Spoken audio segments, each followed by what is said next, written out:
አንተንስ መቼ ነው ፈጣሪ ላከልኝ? ማለት ስለአንተ ልደት ቀን እየጠየኩ ነው። እኔ እንጃ ማለት የልደት ቀንን አታውቀውም እንዴ? ወይኔ ለካ ምን? ቆይ ለምንድን ነው የደነገጥሽው? አይ ዝም ብዬ ነው። ዝም ብለሽም አይደለም አደነጋገጥሽ ራሱ እኮ ድንገት ነበር። ወይ እዝራ ደግሞ ለምንድን ነው ሁሉም ነገር ላይ ችግር?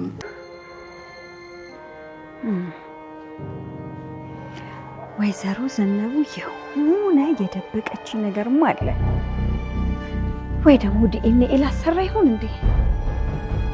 እንደዛ ብዬ ብነግራት ደግሞ ውስጧ ይጨነቅና ታዝንብኝ ይሆን? አምላኬ ሆይ እባክህ እርዳኝ። ሀብል እባክሽ ወደኛ ክፍሉ ሰጃት። እዝራ እባክህ ተረጋጋ። ቆይ ምን እስክትሆን ነው የምንጠብቃት? ልጅቷ እኮ በፍርሃት እየተንቀጠቀጠች ነው።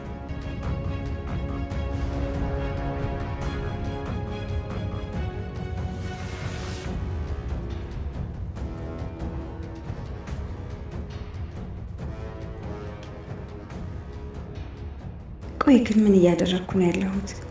ግን እሷ ሳታቅ ዲኤንኤ ባስመረምራት ምን ችግር አለው? ፈጣሪ እባክህን እርዳኝ። ወይዘሮ ሀናን ለማርዳ መታከሚያ 500,000 ብር እንደጠየቅሻት ነግራኛለች። እና የኔ ያስቆጣሽ? መጀመሪያ ራስሽ አይደለሽ እንዴ ገንዘብ ጠይቃት ያልሽው እንዴ? ቆይ እነዝራ ልጅቷን ከተንከባከባት ገንዘቡ ለምን ይቀርብናል ብዬ እኮ ነው። ወረደብኝ እንጂ ወንድሜ፣ ግን ጥፋቱ የኔ ነው። እዝራ ምንም አላጠፋም። ምን? በትንሽ ነገር ተጋጨንና ለዛ ነው። የወንድሜ ልጅ አይዞሽ፣ እኔ እንደሆነ ቂም አልያዝኩብህም። ይቅርታ። ሰላም እንዴት ናችሁ? በያላችሁበት ሰላማችሁ ብዝት ይበልልኝ። የሀብልና የእዝራ አድናቂዎች እንግዲህ ሚስጥሩ ሊፈነዳ ጫፍ ላይ ደርሷል። በቀኝ ፈንድሷል፣ በግራ ያለው ይቀራል። እሱን እነግራችኋለሁ። ለቻናሌ አዲስ ከሆናችሁ ሰብስክራይብ፣ ላይክ እንዲሁም ሼር በማድረግ ቤተሰብ ሆኖ እንግዲህ ሜርሲ ተቀይራለች። የእውነት ነው ወይ የተቀየረችው እያላችሁ ብዙዎቻችሁ ጥያቄ ትጠይቃላችሁ። ሜርሲ ከዚህ በኋላ በጭራሽ አትመለስም።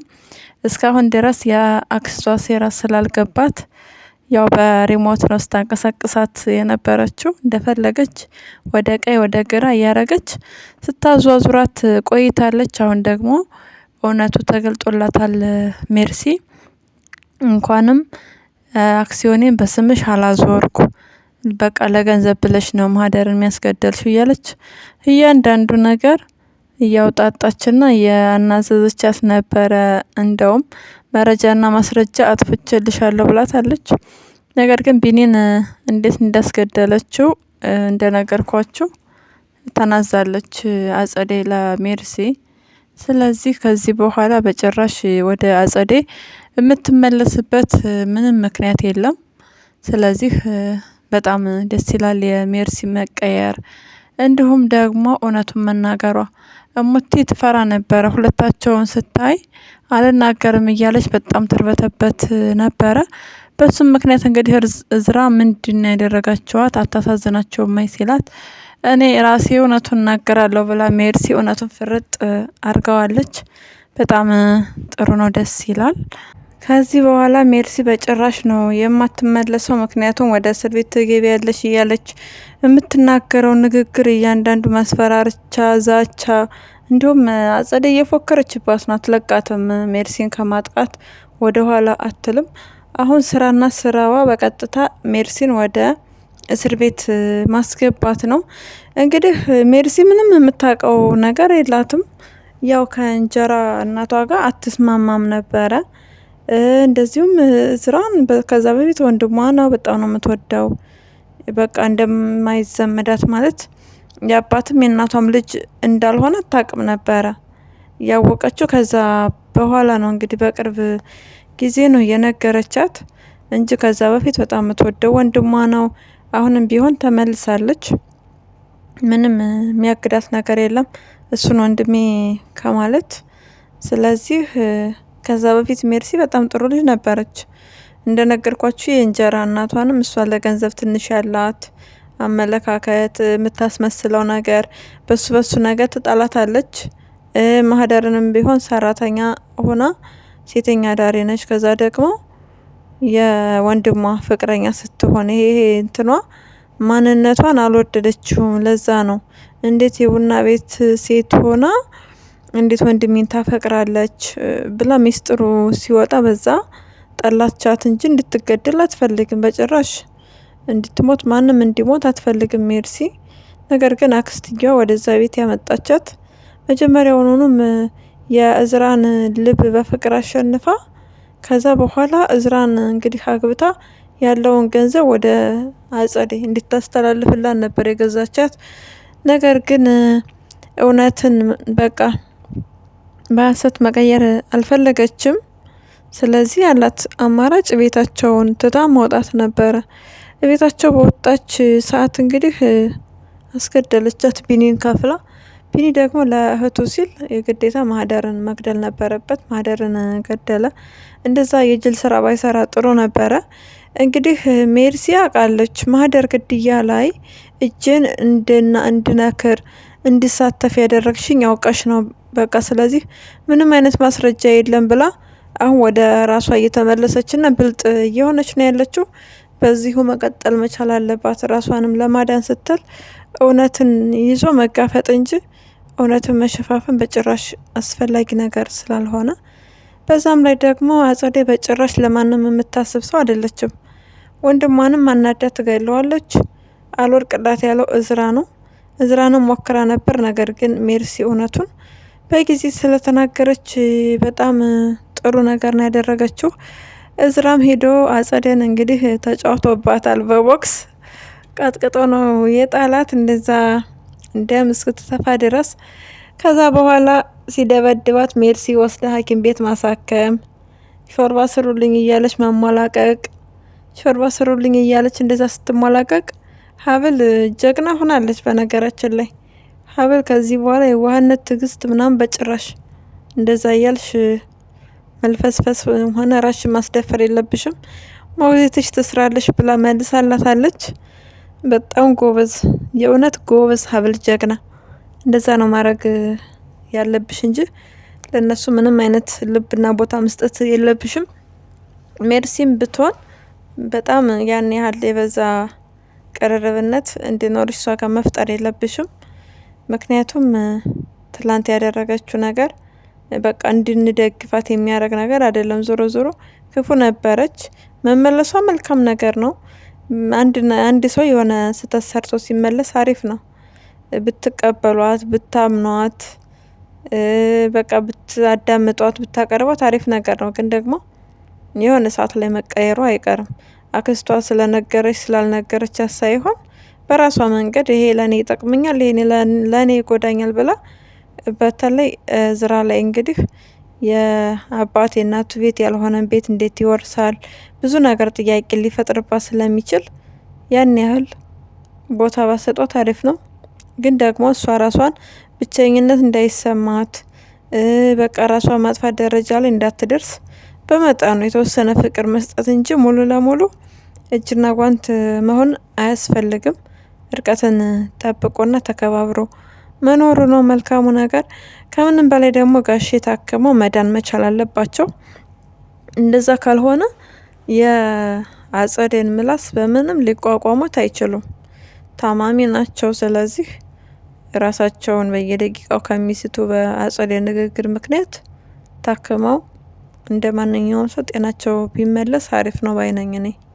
በግራ በኩል ያለው ሚስጥር ደግሞ እንዴት ነው? በቃ የዚህ ቤት ድብድብ አያልቅም። ድብድቡ መቼ ነው የሚቆመው?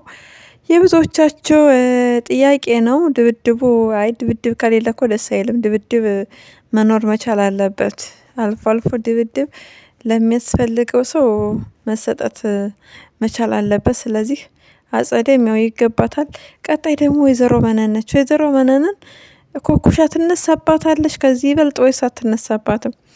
እንግዲህ የሀብል እናት ወይዘሮ ሀና ተነስታለች። እሷ ተነስታባቸዋለች። እየተጠራጠረች ነው። ምንም አይነት ስሜት አልተሰማኝም። መጀመሪያ ሳቅፋት ምናምን እንደዛ እያለች ነው። ወይዘሮ ሀና ስታለቅሽ የነበረው ታዲያ እንዴት ነው? ምንድን ነው? እያስመሰልሽ ነበር እንዴ የምታለቅሽው? ያኔ እንደዛ ያዙ ይልቀቁኝ ብለሽ ጎርፍ በጎርፍ እስክትሆኝ ስታለቅሽ የነበረው? አረ ፌር አይደለም።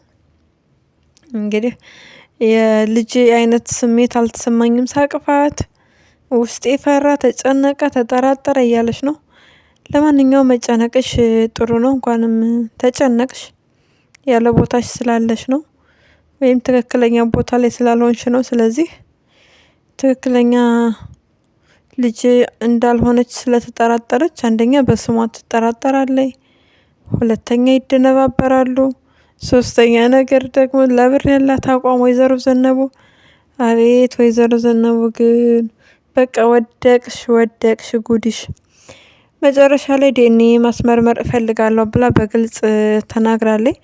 እንደ ሀሳብ ግን ካሜራ አርጋ ብትወጣ መልካም ነበር። ቤት ውስጥ እንደዛ አይነት ሀሳብ የለም። እስካሁን ኢትዮጵያ ላይ ያሉ ድራማዎች ላይ ካሜራ የማድረግ አይዳው የላቸውም። ለምን እንደው አላቅም እንግዲህ። ስለዚህ ካሜራ ብታደርግ በጣም አሪፍ ነው። ቢያንስ ለአንድ ክፍል ያህል እንኳ በካሜራ የሚወጣበት አጋጣሚ ቢገኝ አሪፍ ነው። ለምሳሌ እዝራ እንደዛ አድርጎ ነበረ፣ ግን ደግሞ የሚሞሪው ወይም የፍላሹ እጁ ላይ አልገባም። ሜርሲ ጋ ነው የቀረው። ቢያንስ የሆነ ፓርት ላይ በእርግጠኛነት ለሚጠቅም ለትልቅ ነገር እንደ ማስረጃ መውጣት መቻል አለበት። ስለዚህ ወይዘሮ ሀናም ብዙ ከምትሰቃይ ብዙ ከምትጠራጠርና ከምታስብ ካሜራ አድርጋ በካሜራ ብታቅ እውነታውን መልካም ነገር ነበረ። በዛውም ሀብል የትና እንዴት እንዳለች ማጣራት ትችላለች። ምናልባት ብዙ ከማውራታቸው የተነሳ ያው ትክክለኛ ልጅ ወይት እንደምትገኝ ልታቅ ትችል ነበረ በቀላል መንገድ። ዞሮ ዞሮ አሁንም መንቃቷ በጣም ጥሩ ነው። ጥሩ እያሰበች ትገኛለች። በፊት ልጅ እያለች ሰፍሰፍ እያለች ገደል ልትገባ ነበረ። አሁን ግን በቃ ብልጥ ስለሆነች እየዳነችና እየነቃች ትገኛለች። ዲኤንኤ ሲባለው ሁለታቸውን በጣም ነው የደነገጡት። ኩኩሻ በእንቅልፍ ልቧ በህልሟ በጣም እየተጨነቀኝ ነው።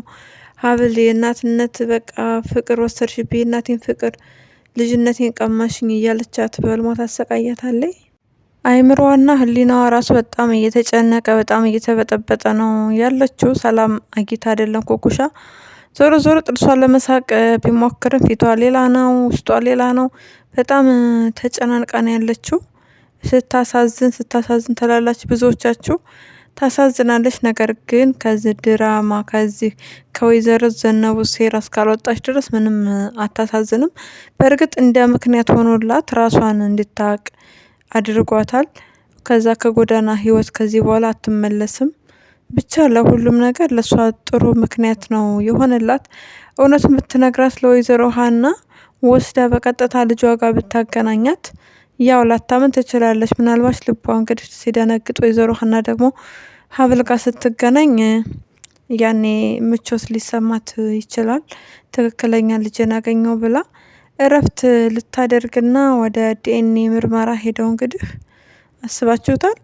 በቃ ትክክለኛ ልጇ መሆኑን አረጋግጣ በሰላም የምትኖርና ቀጣዩ ደግሞ አባቷን ፍለጋ የምትሄድ ይሆናል። ስለ አባቷ ስም ካነሳች እዝራ ስለሚያውቅ አባቷ እንደሆነ ዶክተሩ የምታውቅበት እድል ሰፊ ነው ሀብል። ስለዚህ እውነቱ በቶሎ እንዲወጣ ሁላችንም ምኞታችን ነው። ወይዘሮ ዘነቡና ኩኩሻ ደግሞ በቃ እንግዲህ ምንም ማድረግ አይቻልም። የገባችሁበት ነገር ጥሩ ስላልሆነ ዞሮ ወንጀለኛ ናችሁ። አጸዴ ጋር ደውላ እንግዲህ ወይዘሮ ዘነቡ መፍትሄ አምጭልኝ ብላት ነበረ። መፍትሄው ዜሮ። ወደ አቶ እስክንድር ቤት ነይ ብላ ጭራሽ ገደል ልታስገባን ነው። እንግዲህ መልካም የገደል ጊዜ እንዲሆን ምኞታችን ነው። ወይዘሮ ዘነቡ ሴራዋ፣ ተንኮሏ ሁል ጊዜ የማይሳካላት ሴት ናት። እንደ ክፋቷ አይደለም ነገሩ። ስለዚህ ክፉ ሰው ደግሞ ክፉ ነው፣ የዘራውን ነው የሚያጭደው። መልሳ ወደ ቦሌዋ ልትመለስ ነው። በጣም እናዝናለን እንግዲህ ለዛሬው ያዝንላችሁ ቪዲዮ ይህን ይመስላል። በሌላ ቪዲዮ እስክንገናኝ መልካም ጊዜ እንዲሆንላችሁ ተመኘን። ለቻናላችን አዲስ ከሆናችሁ ሰብስክራይብ፣ ላይክ እንዲሁም ሼር በማድረግ ቤተሰብ ሆኑ። ሀሳብና አስተያየታችሁን ኮሜንት ላይ ጻፉልን። ስለምትከታተሉ ደግሞ ከልብ እናመሰግናለን።